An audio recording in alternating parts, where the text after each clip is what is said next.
ジョルノ・ジョバーナには夢がある。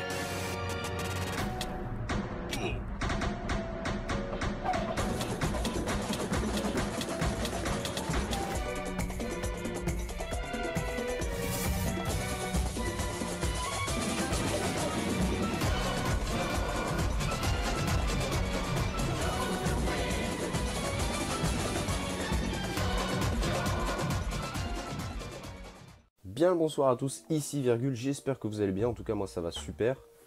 J'espère que vous allez bien en cette journée parce qu'on va parler d'Alan Moore et on va parler de Vision d'Alan Moore chez Comics Initiative. Alors déjà un petit point sur l'édition, vous ne trouverez pas cette couverture en librairie parce qu'elle était exclusive à la campagne Ulule, ouais, je me fais un peu mousser, surtout qu'elle est limitée à 599 exemplaires et ça c'est cool. Donc voilà, il y a même mon prénom dedans. Est-ce que vous pouvez en dire autant? Je ne crois pas. Donc voilà, à savoir que Comics Initiative, je vous conseille de les suivre sur les réseaux sociaux, ils sont très cool, ils sortent des comics très très bien, et ils font souvent des financements participatifs, donc voilà, c'est l'occasion d'avoir des comics un petit peu avec une très très belle façon de faire, on va dire entre guillemets, un très bel artisanat, on va dire. Non, vraiment, les comics sont très beaux, là la reliure est en tissu, enfin bref, c'est vraiment très très quali. Ce sont de très très bons comics, j'en ai déjà plusieurs dont je vais parler bien sûr sur cette chaîne, mais déjà ce que j'ai terminé de lire c'était Vision d'Alan Moore. Alors je l'ai lu assez tard, je l'ai commencé la semaine dernière, donc pour vous dire, j'ai mis du temps à le lire, mais voilà, je l'ai gardé un peu sous le coude parce que, bah voilà, on parle du patron, on parle d'Alan Moore, et Alan Moore c'est la vie, il est génial. Pour moi Alan Moore, pour ceux qui ont vu ma vidéo sur Inyo Asano quand je dis que c'est le patron, bah, Alan Moore est au comics ce que Inyo Asano est au manga. C'est vraiment un auteur que j'adore et que j'affectionne tout particulièrement. Pour ceux qui ne le connaissent pas, il a fait, et d'ailleurs c'est une grande faute, vous êtes des mauvais êtres humains, il a fait des dingueries comme Tom Strong, La Ligue des Gentlemen Extraordinaires, V pour Vendetta, Swamp Thing et bien évidemment Watchmen. Tout le monde se doit de lire Watchmen au moins une fois dans sa vie, je crois que c'est obligatoire, bref. Et du coup, il me tardait de lire ce comics.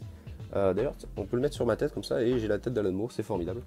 Et j'aime beaucoup d'ailleurs cette couverture d'ailleurs, et je ne me souviens plus qui l'a fait, je ne me souviens jamais de son prénom et de son nom. Bref, mais c'est quelqu'un de chez Comics Initiative qui est très talentueux. Et vraiment, cette couverture avec la double tête d'Alan Moore, elle est très très belle. Donc je ne me souviens pas de son prénom, mais c'est quelqu'un de très talentueux. Et voilà, alors ce comics, il me tardait de le lire comme je vous l'ai dit, parce que bah, justement, du Alan Moore, c'est toujours bon à prendre. Et j'ai été, ma foi, légèrement déçu, on va dire. Non pas quant au contenu, parce qu'il y a des trucs qui sont excellents, mais c'est plutôt à la façon dont le contenu a été fait. C'est que certaines de ces histoires, et même la plupart, sont des poèmes ou des nouvelles d'Alan Moore, car il faut savoir qu'il n'est pas juste auteur de comics, il fait aussi des poèmes et des nouvelles et des écrits, enfin voilà, des romans. Il a fait quelques romans et ils sont très très cool. Mais moi, pour le coup, je ne suis pas un lecteur de romans et je vous avouerai que je m'emmerde très vite sur un texte écrit noir sur blanc. Mon attention n'est pas captivée, vous voyez, je suis un peu cet enfant hyperactif à qui il faut secouer des clés pour lui dire reste actif, reste là, tu voyez. Non, plus sérieusement, on va dire que moi j'aime beaucoup l'art séquentiel pour ce qui est montré et non écrit. Et justement, c'est entre guillemets le problème que j'ai avec ce comic, c'est que les nombreuses histoires qu'il y a, et elles sont très bonnes, eh bien je trouve que le côté plus décrit, par exemple, voilà, il y a une histoire de gangster, attendez, je vais vous montrer quelque chose d'un peu moins violent, parce que le comics est des fois très graphique. Donc voilà. Il y a par exemple ce genre de page où il n'y a pas de texte parce qu'à la base c'est une nouvelle qui a été mise en image entre guillemets. Donc bien que les auteurs et dessinateurs soient très talentueux, moi je n'ai pas vraiment accroché parce que justement tout est décrit, parce que c'est fait pour être à la base lu et non pas illustré entre guillemets, même si on a le droit de tout faire, hein. Je ne dis pas qu'ils n'avaient pas le droit de l'illustrer parce qu'en l'occurrence c'est illustré à merveille. Mais entre guillemets, bah, moi ça me casse un peu le rythme parce qu'il y a vraiment l'illustration et le texte qui est en décalé entre guillemets et c'est dommage, mais ça ne m'a pas empêché d'aimer plusieurs histoires, dont une qui est très très cool, qui est celle-ci où c'est tout simplement Alan Moore qui va se déplacer dans les rues, voilà, et c'est la merde, hein. Vraiment, regardez, je vous laisse un peu regarder. Tout est dans les détails, j'aime beaucoup cette expression qui dit que le diable est dans les détails, et ce comics n'a jamais été cette expression n'a jamais été aussi vraie dans ce comics. À savoir que justement, Alan Moore, c'est ça que j'aime dans ce qu'il fait, c'est qu'il y a beaucoup d'easter eggs entre guillemets, même si c'est pas vraiment ça, mais par exemple quelque chose au second plan, chapitre 1 peut très bien sortir au chapitre 2, voire au chapitre 10 dans ces histoires, ou même rien que la page où on le lit, on commence à regarder au premier plan, et petit à petit l'action qui se déroule au troisième plan va devenir principale. Et c'est vraiment ce que j'adore dans ce que fait Alan Moore et dans ce qu'il demande à ses dessinateurs. Et évidemment, à chaque fois, il a travaillé avec des dessinateurs de renom. Et justement, c'est dommage de voir vraiment cette différence entre l'illustration qu'on voit, qui est très belle la plupart du temps, et l'histoire qui est détachée. C'est dommage. On a plus l'impression d'avoir affaire à un livre illustré. Non pas que ça, je trouve ça mauvais, mais moi ça me plaît moins qu'un véritable comics. Mais bon, on a quand même, et moi je trouve que c'est la chose la plus intéressante de ce comics, c'est les entretiens, les petites interviews qu'il a. Donc là en l'occurrence c'est avec Juan José Ripe, j'espère que je le dis bien, j'ai sorti mon meilleur accent, je peux pas faire mieux. Et vraiment ce sont de très bons interviews, et c'est assez ironique qu'au final ce soit ce genre d'interview qui m'est le plus plu dans ce comics. Voilà, on a aussi des sketchbooks qui sont très très cool, on voit un petit peu le dessin. Et justement, c'est ce que je reprocherais à ce comics, c'est que on s'attarde plus sur les interviews que vraiment le côté comics, donc quelqu'un qui aimerait le comics. Voilà, moi je suis un client et j'adore ce qu'a fait Comics Initiative dans cet ouvrage, mais le problème c'est que voilà, ça peut finalement en décevoir plus d'un. Mais c'est pas grave, ça vaut le coup quand même, parce qu'on a voilà, des petites instants un peu biographie d'Alan Moore qui sont très très cool, très très sympa à lire. Et on a ce qui pour moi est vraiment la clé de voûte de ce comics, c'est Alan Moore qui nous parle de son processus créatif qu'il utilise sur les comics. Il nous parle un petit peu comment il fait ses comics. Alors ce n'est pas du tout un mode d'emploi à la Alan Moore, mais voilà, donc évidemment pour quelqu'un déjà quelqu'un qui écouterait cette vidéo et qui se mettrait à vouloir écrire du comics, c'est du pain béni. Acheter ça, c'est un indispensable. Mais même pour des lecteurs, je trouve ça très cool parce qu'on voit un petit peu le processus créatif de la création de l'univers en passant par les personnages, l'ambiance, etc. Et ça nous amène vraiment à voir un petit peu les ficelles, on va dire. Et c'est pour ça que je ne vous conseille pas si vous avez ce comic, je ne vous le conseille pas de le lire d'une traite. Déjà parce qu'il faudrait y consacrer une journée entière. Mais surtout, moi je vous conseille de le lire à côté d'autres comics.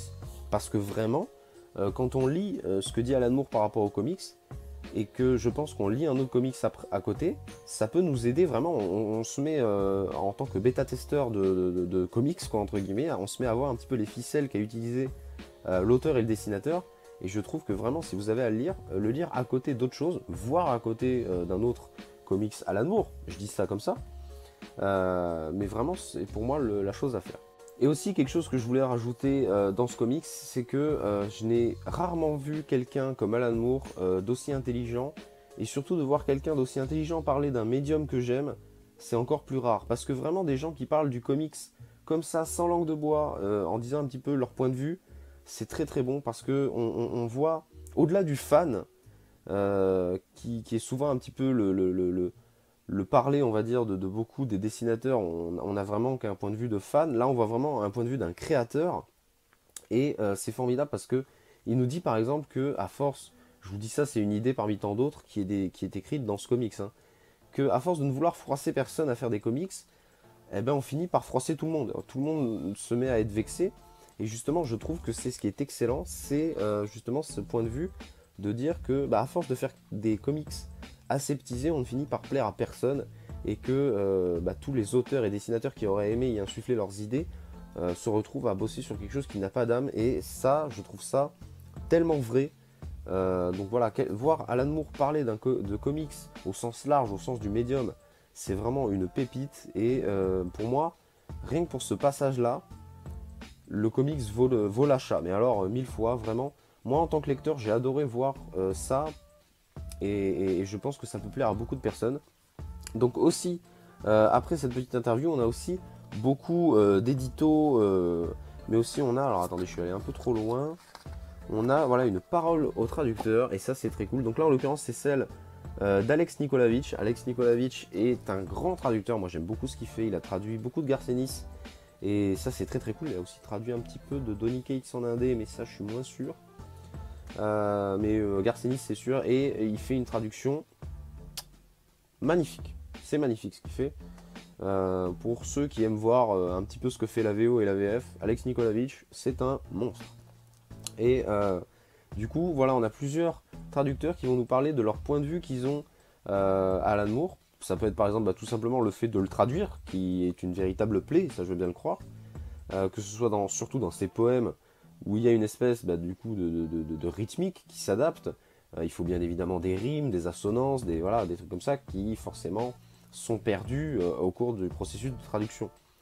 Et on a aussi différents traducteurs qui vont nous parler de leur point de vue, on va dire de leur découverte plutôt d'Alan Moore, et ça c'est très très cool. On a vraiment là pour le coup des passionnés qui nous parlent de comment Alan Moore a touché leur lecture, entre guillemets, leur vie de lecteur. Et ça c'est très très cool parce que ça impacte vraiment quand vous lisez lui Alan Moore, c'est très impactant et c'est très très cool. Donc voilà, vraiment, moi je vous conseille ce livre, même si moi il m'a légèrement déçu, on va dire entre guillemets, mais ce n'est que personnel. Il y a aussi d'ailleurs cette dernière histoire que j'ai trouvé très très cool. Alors là vous vous dites mais c'est tout noir, mais oui, mais ça nous parle de la télévision. Et ça nous parle de la télévision, regardez un petit peu comme c'est joli. Comme si c'était un dieu. Et justement, toute cette histoire est entre guillemets la naissance, enfin moi c'est en tout cas comme ça que je l'ai lu, la naissance d'un dieu, littéralement, à force de voir la télé omniprésente dans les vies de tous dans le monde, et bien on finit à vraiment avoir un dieu, à avoir un autel voilà, il y a des comparatifs très intéressants qui sont faits. Et c'est vraiment très très cool, cette dernière histoire était très sympa, même si encore une fois je reprocherais, on va dire, ce côté, voilà, même si c'est très très beau et que les paroles sont pertinentes, on perd un petit peu, on va dire, de ce qui aurait pu être tout simplement montré et pas écrit. Ce qui est dommage, même si c'est vrai que là il aurait fallu charcuter dans le texte d'Alan Moore. Hérésie, j'ai envie de dire, hérésie. Mais en tout cas, voilà, cette dernière histoire, regardez ces planches qui sont magnifiques, nous parle vraiment de la naissance d'un dieu. Pour ceux qui connaissent American Gods, ça pourrait très bien être vraiment une partie d'American Gods, hein, c'est vraiment ça. Donc voilà, c'est vraiment très très cool. Donc voilà, pour ce comics, je le conseille évidemment aux personnes qui aiment Alan Moore comme moi. Je le conseille aussi aux personnes qui aimeraient se lancer dans le comics, parce que comme je vous dis, et d'ailleurs on ne peut pas le louper, tout ce qui est interview d'Alan Moore sur comment il fait ses comics, c'est le trait blanc qu'il y a au milieu, donc voilà, on ne peut pas le louper. Donc voilà, je conseille ce comics à tous ceux qui aimeraient voir comment Alan Moore fait ses comics, les ficelles qu'il utilise, c'est très intéressant. Donc voilà, en tout cas, pour ceux qui l'ont lu, parce que je pense qu'on n'est pas beaucoup à l'avoir lu, dites-moi dans les commentaires ce que vous en avez pensé, ça m'intéresse énormément. Si vous avez aimé ou non, comme moi, les passages illustrés, même si encore une fois je les ai aimés, mais c'est juste je chipote, hein, bien sûr, hein. Ne pensez pas que j'ai détesté ce comics. Mais voilà, donc dites-moi aussi pour ceux qui ne l'ont pas lu si ça vous intéresse. N'hésitez pas, on pourra parler d'Alan Moore et ça c'est toujours très cool. Enfin bref, je vous fais des bisous. Salut!